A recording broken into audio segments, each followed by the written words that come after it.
This is the Olaplex Hair Perfector number 3. This is one of their products that's a hair mask, and I love this. It's really great for blondes, especially if they've bleached their hair a lot, but also anyone who colors their hair or maybe just feels like their hair is pretty dry.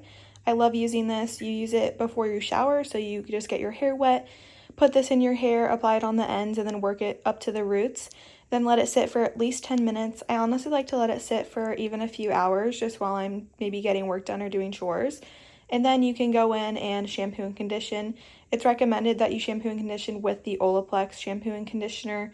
I've used other kinds and it still works fine, but that is what the directions say. But I would highly recommend this Olaplex number 3. It's one of my favorite products of theirs and one of the ones that I tend to keep rebuying.